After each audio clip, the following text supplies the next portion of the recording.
ચલો આજનો આપણે ટોપિક છે સિંગ્યુલર અને પ્લુરલ, બરાબર? એનો મતલબ શું થાય? એકવચન અને બહુવચન.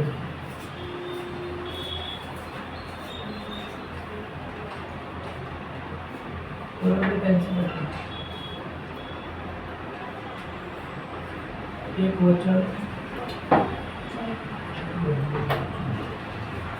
કોઈ પણ શબ્દ હોય અથવા વાક્ય હોય, એક વચનના વાક્યને બહુવચનમાં કરવું હોય તો એના માટે અમુક નિયમો હોય.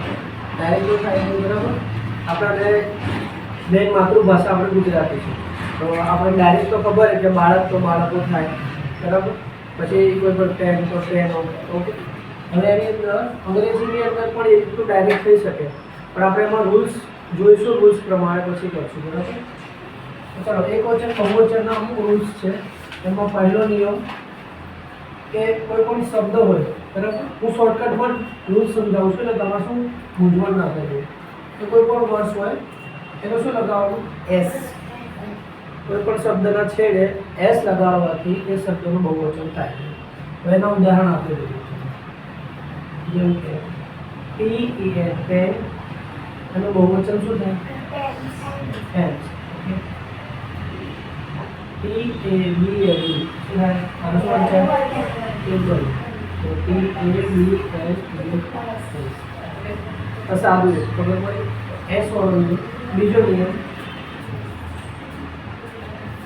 કોઈ પણ શબ્દના છેડે S, double S, CH, SH, X કે O, બરાબર?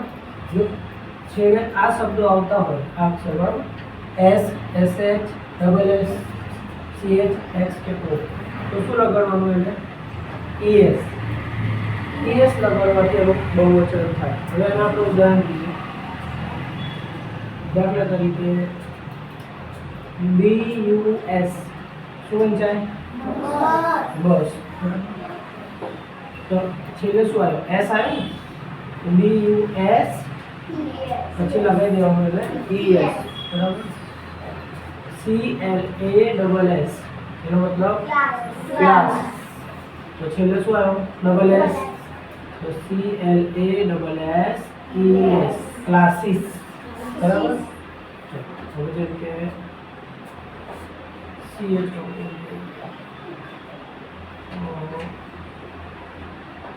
વાળો કોઈ છે? BENCH તો બેન્ચ. તો પાછળ શું છે? CH છે, તો શું લાગશે એનું? BENCH benches. DISH ડીશ, તો શું આવશે? DISH. પછી O વાળું લઈ લઈએ, બોક્સ X છે, BOX. પછી X વાળું લીધે ને O, mango, MANGO, mango, MANGO. ચલો, આ રૂલ્સ ખબર પડે. બીજો રૂલ્સ ખાલી યાદ કરી રાખવાના, આટલા અક્ષર યાદ રાખવાના કે S, double S, SH, CH, X અને O આવતો હોય તો એના છેડે, જે શબ્દના છેડે S, double S, CH, SH, X કે O આવતો હોય તો તેને ES પ્રત્યય લગાડવાથી એનું બહુવચન થાય છે. થઈ ગયું? Rules number 3. ચલો, બીજો કોઈ રૂલ્સ ખબર કોઈને? પેલા ભણ્યા હશો ને? ચલો, દાખલા તરીકે ત્રીજો રૂલ્સ આપણે જોઈ લઈએ. F કે FE વાળો કોઈ પણ શબ્દના છેડે F કે FE આવતો હોય તો શું કરવાનું? F કે FE ને આપણે હટાવી દેવાનું અને કયો વર્ડ લગાવીશું? કયો અક્ષર લગાવીશું? VES. શબ્દના છેડે F કે FE હોય તો F કે FE ને હટાવીને VES લગાડવાથી એનું બહુવચન થાય છે.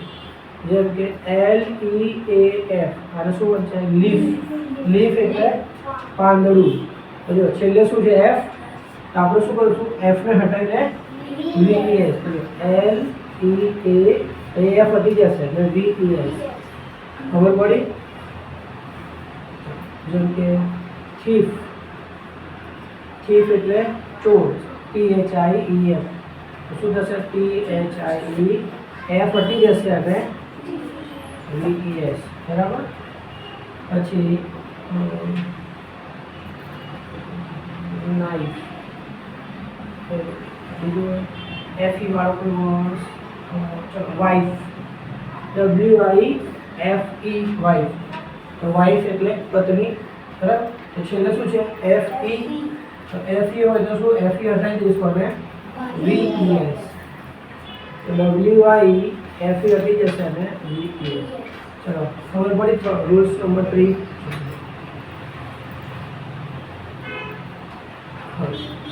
નંબર 4. તો જો શબ્દના છેડે શું હોય? વાય અને વાયની પહેલા AEIOU, બરાબર. AEIOU આવતું હોય તો એને શું લખવાનું? S. તો AEIOU એ શું છે? સ્વરો છે. અંગ્રેજીની અંદર ટોટલ કેટલા આલ્ફાબેટ કેટલા છે? ટોટલ 26 માંથી આ 5 સ્વર છે, બરાબર. અને બીજા બધા શું છે? વ્યંજન. સ્વરને શું કહેવાય? વોવેલ, બરાબર. એટલે આપણે 5 આવતા હોય AEIOU વાયની પહેલા તો S લાગશે, અને વાયની પહેલા AEIOU ના આવતો હોય તો વાયને હટાવવાનો, બરાબર, અને IES લાગશે. ઓકે, આખા સારું છે. વાયની પહેલા AEIOU તો S લાગે, અને વાયની પહેલા AEIOU સિવાય બીજું કંઈ પણ હોય તો વાય હટાવી દેવાનો અને IES લાગે. ચાલો એના ઉદાહરણ જોઈએ. KEY એટલે કી, કી એટલે ચાવી. છેલ્લે શું છે? વાય. વાયની પહેલા શું આવ્યું? E આવ્યું ને. હવે આમાં E આવ્યું છે. અહીંયા ધ્યાન, ચોપડા ના ફેર દીધ, બંધ કરજે ચોપડો. વાયના પહેલા શું આવ્યું? E. આપણે શું લગાવીશું? એને S. KEY અને S, બરાબર. જો વાયની પહેલા 5 અક્ષર આવતા હોય, બરાબર, તો ડાયરેક્ટ S જ લગાવવાનો, એમાં વાય હટાવો જ નહીં. પણ જો વાયની પહેલા 5 માંથી ના આવતું, દાખલા તરીકે BABY, બેબી. જો વાયના પહેલા શું આવ્યું? B. શું આવ્યું? D. અને D કહેવાય. D અને B માં ખબર નહીં પડતી. આને શું કહેવાય? B. આ હટાવી દઈએ ને આમ, તો આ શું થઈ ગયું? B. B નું મોઢું આ સાઈડ આવે. જ્યાં આપણો મોટો B હોય ને એ બાજુનું મોઢું આવે, બરાબર. કન્ફ્યુઝન એમાં નહીં થવાનું. અને D આ સાઈડ આવે. ખબર પડશે હવે? આ કયો અક્ષર છે બેબીમાં? વાયના પહેલા પાછો D. શું થયું? B. ધ્યાન રાખજો, D અને B માં કન્ફ્યુઝન ના થાય. વાયના પહેલા શું છે? B. એનો મતલબ કે આપણે આ જોવાનું કે આ જોવાનું? વાયના પહેલા B આમાં છે નથી ને, એનો મતલબ કે B ના હોય તો શું આવશે? વાયને હટાવવાનો અને IES લગાવવાનો. ચલો અહીંયા વાયને આપણે હટાવી દીધું. BABY છે તો BAB, IES. ખબર પડી? ચલો હવે એનો આન્સર તું જ બોલજો. BOY, boy. ચલો આનું બહુવચન શું થાય? પહેલા વિચારો. વાય છે છેલ્લે, વાયના પહેલા શું છે? તો હવે વાયના પહેલા હું હોય તો આપણે અહીંયા શું કરશું? બોયસ. ચલો બરાબર. બોયસ તો સાથે સ્પેલિંગ બોલ.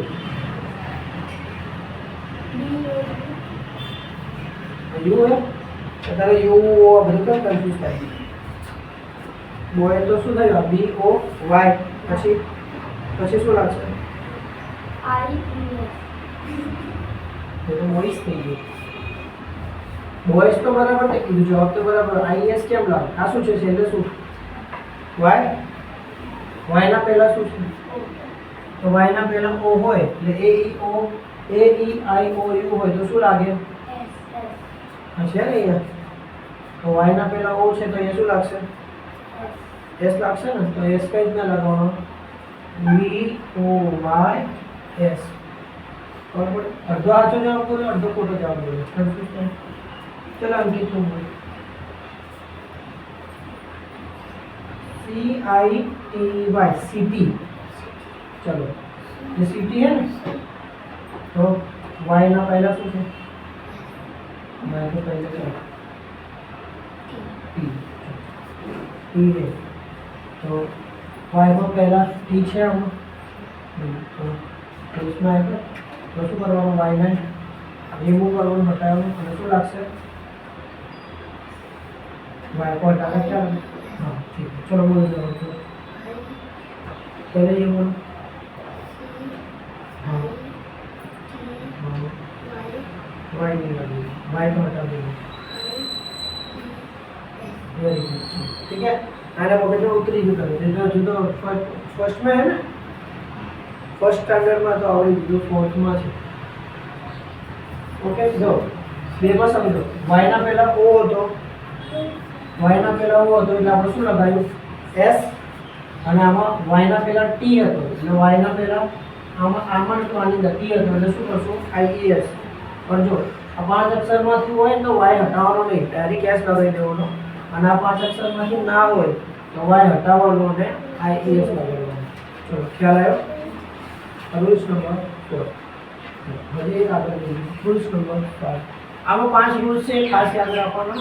અને સિંગ્યુલર પ્લુરલ બધા સ્ટાન્ડર્ડમાં આવે છે, કોઈ એવું નહીં કે આ ધોરણમાં નહીં આવતું, બરાબર? સિનિયર કેજીમાં બી હોય, ઇંગ્લિશ મીડિયમમાં અહીંયાથી સ્ટાર્ટ થાય અને 10 સુધી બધા, 10મા ધોરણ સુધી બધાના